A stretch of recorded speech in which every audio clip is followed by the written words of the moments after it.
Juste avant Tous au cinéma, voici le top 3 des films sortis la semaine dernière qui sont les plus appréciés par les spectateurs sur Allociné. Romain Duris à la recherche de sa fille dans Une part manquante se hisse en 3e position avec 3,8 étoiles sur 5.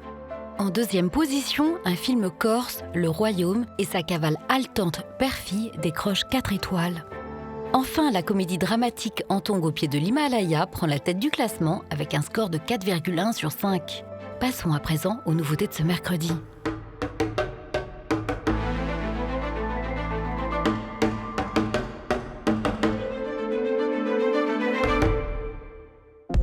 Tous au cinéma passe en revue la totalité des films qui sortent en salle cette semaine. Une semaine où la filiation, l'éducation et la transmission trouvent toute leur place sur grand écran. Adopté, chéri, choyé ou initié, l'enfant et l'adolescent font l'objet de presque toutes les attentions de la part de leurs tuteurs adultes. Commençons par le nouveau film de Michel Hazanavicius, un conte animé et dessiné par le réalisateur de The Artist et de OSS 117, qui adapte ici le roman de son complice et ami Jean-Claude Grimbert. Il était une fois, dans un grand bois, un pauvre bûcheron et une pauvre bûcheronne. Le froid, la faim, la misère leur rendaient la vie bien difficile. Et puis, un jour... La plus précieuse des marchandises prend pour sujet un couple de bûcherons qui adopte et élève un nourrisson ayant miraculeusement échappé au camp de la mort. Un conte réaliste qui illustre que le meilleur comme le pire dialogue au cœur des hommes.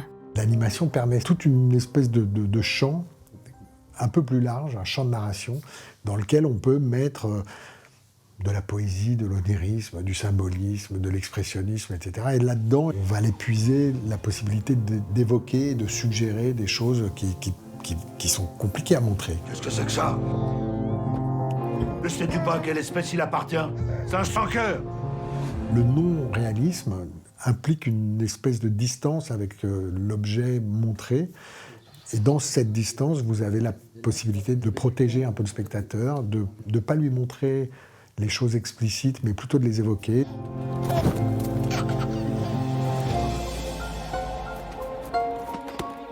À mort, les sans-cœurs! Aucun de ces personnages n'est très bavard. Et donc ça vous oblige un peu au silence. C'est en accord éthique avec le sujet. C'est ce silence qui donne ce côté un peu épuré, cette pudeur, je trouve, que j'ai essayé de mettre dans le film. Les sans-cœurs ont un cœur. Le génocide est évoqué, mais il est évoqué pour mettre en valeur justement les gens qui n'ont pas fait ça. Les gens qui ont eu une boussole morale en état de marche, si vous voulez, quand tout s'écroulait autour d'eux, et des gens qui ont sauvé l'honneur de l'humanité. Et alors on les appelle les justes. Ça m'a énormément touché de se dire que, et ça c'était une phrase de Grimbert, de se dire que dans la pire des horreurs, il peut y avoir des belles choses.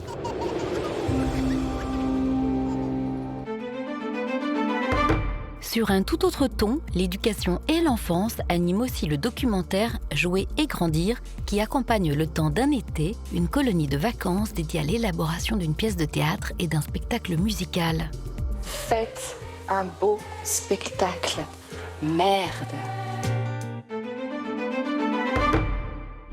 L'éducation artistique est également au programme du Panache, où José Garcia, en prof de français impliqué, permet à un de ses élèves de surmonter son handicap par la pratique du théâtre. Installez-vous vite. Alors, je suis monsieur Deverson et je m'occupe aussi de l'atelier théâtre. Ça vous donnera l'occasion de briller devant vos camarades et sur scène. À nous. Je m'appelle Colin. Il s'appelle Colin. Enchanté, Colin. C'est un peu un hommage à tous les gens qui m'ont apporté le plaisir d'apprendre et qui m'ont laissé vraiment ce très bel héritage qui est de toujours avoir envie de connaissances, toujours envie... Ils m'ont appris vraiment à apprendre par moi-même. Nous allons étudier Cyrano de Bergerac. C'est un roc, c'est un pic, c'est un cap. Non, je suis folle à présent. Merci, Cyrano. Même si tu as un bégaiement, même si tu as un gros nez, même si tu n'arrives pas à marcher, tu peux y croire. Respire, Colin. C'est pas grave si les mots sortent pas dans l'ordre. N'oublie pas, Cyrano parlait à la femme dont il est éperdument amoureux. Alors vas-y, tout simplement, doucement. C'était une vraie épreuve sur de se présenter devant tout le monde, d'afficher mon bégaiement. Et ça m'a vraiment redonné confiance, vraiment. Bien, Colin! Bah, tu vois, tu t'ouvres. Non, mais je te comprends pas, Colin. Le psy, c'est non. L'orthophoniste, c'est non. J'entends ce que tu me dis, on a déjà tout essayé 1000 fois, mais fin du théâtre. On apprend aussi, comme dans ce que veut faire le film, c'est-à-dire apprendre à intégrer les particularités des gens. Voilà, il y a des blonds, des bruns, des gens qui parlent très facilement, des gens, on a tous nos particularités, et puis des gens qui bloquent, qui ont du mal à s'exprimer. Et je trouve que c'est une belle métaphore sur justement, parce qu'on a tous du mal parfois à trouver les mots justes. Sur scène, tu peux être qui tu veux, même toi-même.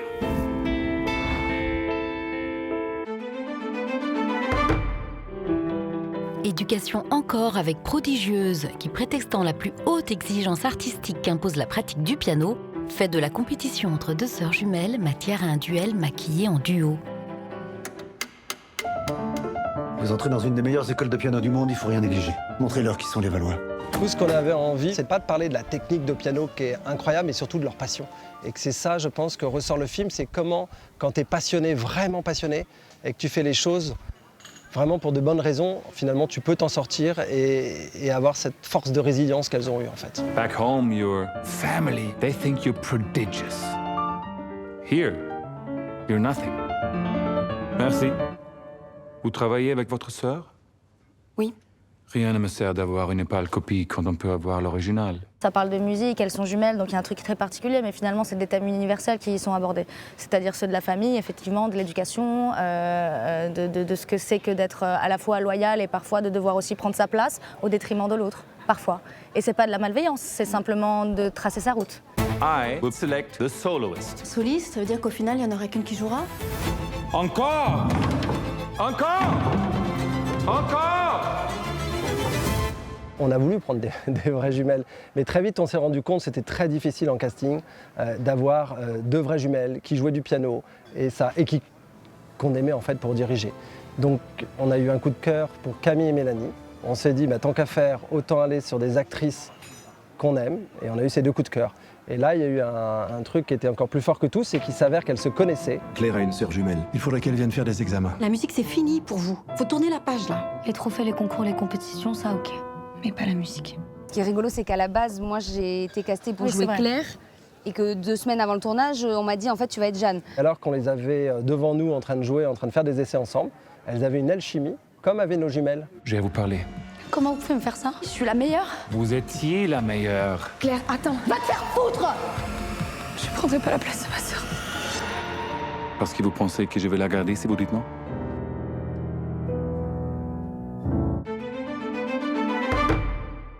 Bien plus livrée à elle-même, l'adolescente de Diamant Brut voit, elle, dans les fausses promesses de la télé-réalité, l'espoir d'un épanouissement illusoire. Un film qui traite avec délicatesse et réalisme de la fragilité d'une jeunesse en travaux. Coucou mes bébés! Grâce à l'émission, vous allez vraiment m'aimer. Je suis un soldat et cette revanche, on va la faire ensemble. Je regarde de la télé-réalité depuis toujours et j'étais sidérée de cette espèce de conte de fées qu'on nous raconte, mais qui véhicule des valeurs hyper réactionnaires et qui se base sur du mépris de classe et qui exploite les corps des femmes pour créer du divertissement, donc qui encourage le harcèlement. Enfin, il y avait quelque chose qui me révoltait. Je me disais, mais c'est pas possible que personne ne parle de ça. Je m'appelle Liane Pougy, j'ai 19 ans. Pourquoi tu veux faire de la télé-réalité? Liane, elle est sauvage. Puis il n'y a personne qui lui a dit comment faire. Elle le fait d'elle-même et elle trouve elle-même ses astuces pour rentrer dans les codes de la société et pour en faire son arme. Ça, c'est ma collègue. Je deviendrai la Kim Kardashian française, tu vas voir. Ça, je l'aime trop, elle me chavire. On vous fabrique un bagage pour que vous trouviez un vrai travail. C'est un vrai travail, la télé. Il y a des contrats, je vous signale. Je vois pas bien l'utilité de tout ça. C'est utile puisque ça fait rêver les gens. Yann, je ne la juge pas, j'ai une admiration pour ce personnage et pour sa pugnacité, sa détermination. Et elle fait fi de tout le monde et elle fonce quand même. Elle gagne, elle croit en elle, elle a raison d'y croire. Et mon objectif, c'était que le spectateur ressente cette empathie et cette admiration et qu'il en éprouve lui aussi. Mon destin, je le travaille. Le reste, c'est Dieu qui donne, frère. On est collègues de galère, toi et moi. Je me rappelle de toi. Ça va, le sang? T'as fait le casting, là. Commence déjà par t'habiller normalement, on dirait une Barbie. Regarde, il y a 50 000 personnes qui m'aiment, ok? Pour les jeunes filles de ma génération et les jeunes garçons d'ailleurs, les réseaux sociaux prennent une grande place et du coup, quand on est une star de la télé-réalité et donc une star des réseaux sociaux, bien sûr qu'on a envie aussi d'avoir cette reconnaissance-là. T'as pété les plombs, toi, en fait. C'est mon corps, je fais ce que je veux. J'explore des choses sur la notion de beauté. C'est quoi la beauté? C'est quoi... Est-ce que la beauté artificielle est plus valable qu'une beauté naturelle? Qu'est-ce que l'authenticité? Qu'est-ce que le bon goût? Qu'est-ce que le mauvais goût? Ça, c'est des choses que je questionne dans le film. Tu fais quoi si t'es pas prise? Si je l'ai pas, je me tue.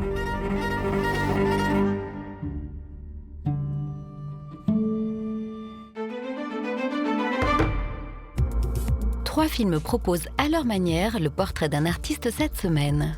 Kafka, le dernier été, évoque le crépuscule de l'écrivain Franz Kafka, un crépuscule adouci par une rencontre amoureuse et l'espoir fondé d'être reconnu tôt ou tard comme un artiste majeur de son siècle.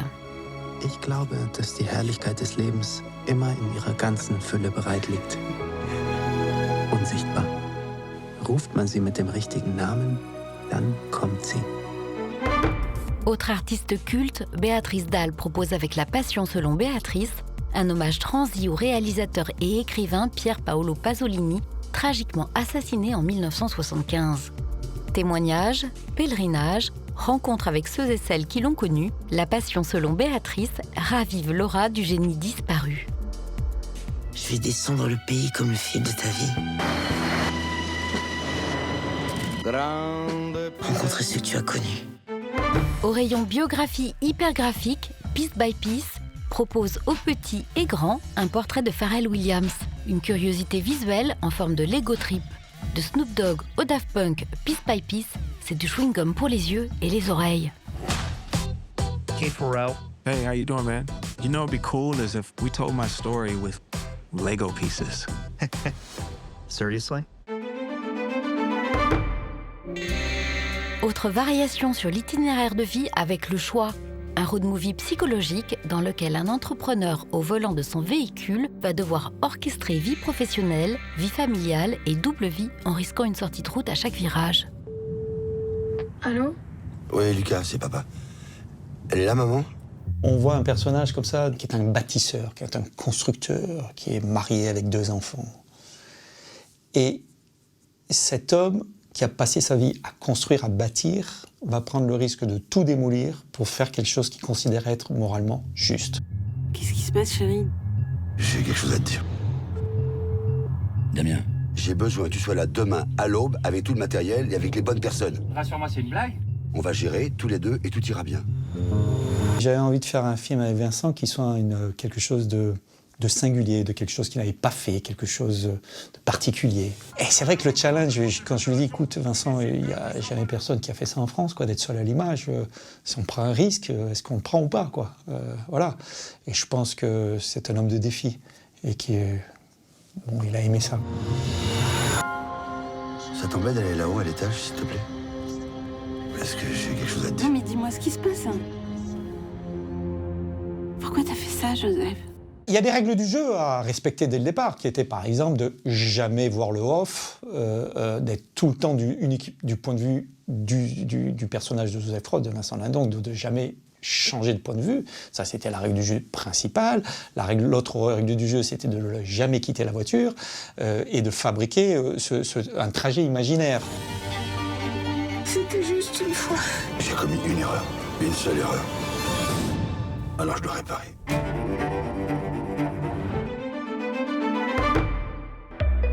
Prudence au volant encore avec 37, L'ombre et la proie et son huis clos dans l'habitacle d'un poids lourd entre un routier et une autostoppeuse. Un thriller sanglant qui ne respecte aucune consigne de sécurité. T'as 20 minutes de retard, qu'est-ce qui se passe? J'ai dû faire un arrêt, mais je suis là dans 5 minutes. Tu vas à Paris? Tu peux me déposer? J'ai coutume de dire un peu que c'est ma langue maternelle, au sens où quand j'aborde un projet, naturellement je le pense en termes de cinéma de genre. C'est un réceptacle un peu de soit nos a priori, soit nos projections de spectateurs. Petit à petit, le personnage évolue et effectivement on se dit mais qui est cette fille? Est-ce que c'est une psychopathe? Est-ce qu'il y a quelque chose derrière ça? Tu veux pas me présenter à tes amis? T'as amené une copine? Je t'ai pris un stop. Forcément, Saint-Vincent.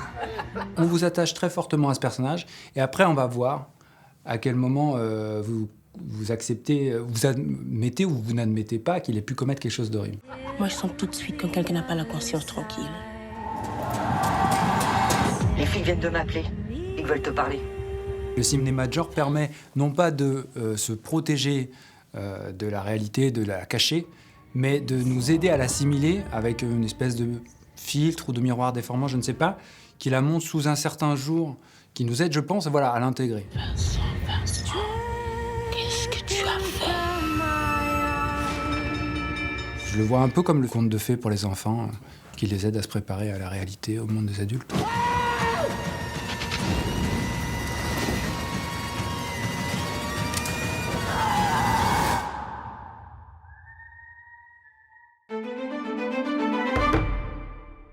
Un documentaire et une fiction très réaliste convoquent cette semaine le thème de l'indignation.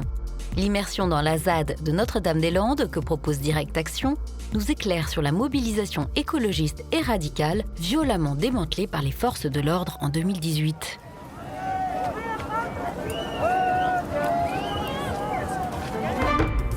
Plus intime mais tout aussi concernant, Mémoire d'un corps brûlant invite une octogénaire espagnole enfin libérée de toute contrainte conjugale à exprimer sans filtre ni tabou une vie de sacrifice auquel elle met un terme.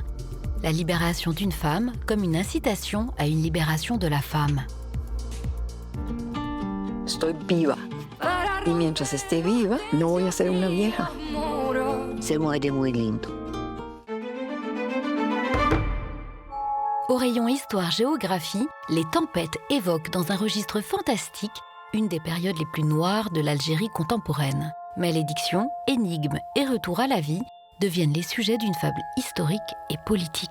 فاجر عزيزتي واحد منهم عطاك برصاصة للدماغ 7 جويلية 2007. Dania a proposé avec les tempêtes une façon très douce de parler de la douleur. Je suis journaliste. شوف cette poussière maudite genre. Un paysan qui a retrouvé ses terres à plusieurs reprises dans cet état. صح بنعرف انا علاش التراب هذا يحدث في الجهه تاعكم. هنايا تحت اللعنة علينا هنا. C'est pas tout de suite une histoire ou un sujet qui sont venus au début de l'écriture, c'est plus une image. Je voyais vraiment cette image de poussière jaune par terre. Et en avançant avec mon personnage qui est devenu assez vite journaliste et qui s'est mis à enquêter, il y a des revenants qui sont arrivés dans le scénario et j'ai compris que ces revenants, ils étaient rattachés à une période de l'Algérie, la décennie noire, et que cette poussière jaune, c'était aussi une manière de faire venir cette période, mais pas de manière intellectuelle ou volontaire. J'aurais pas pu, je pense, assumer aussi franchement d'aller vers ce sujet. Tu peux me regarder. Ils savent pas qu'ils sont morts. La génération d'aujourd'hui, 20-25 ans, c'est vrai que ça leur dit pas grand-chose. Notre génération, les quarantenaires, c'est une période très importante. C'est une période qui nous a marqué, qui nous a fait beaucoup de mal. Et c'est une période qu'on veut raconter, qu'on veut comprendre. Cette tempête me fait mal.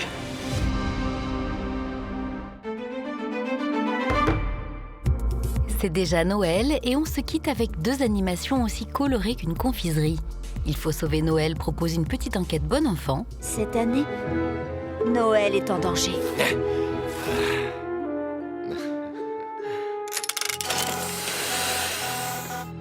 Toutes les décorations des sapins ont disparu. Marcel le Père Noël et le petit livreur de pizza fait lui de la livraison à domicile un terrain de jeu et d'entente. T'as remarqué? Ben non, quoi? On fait le même truc tous les deux. Tu livres des pizzas, moi je livre des jeux. On fait le même boulot, c'est comme ça. Père Noël et livreur de pizza. C'était Tous au cinéma, l'émission qui vous a fait voir ce que vous allez voir.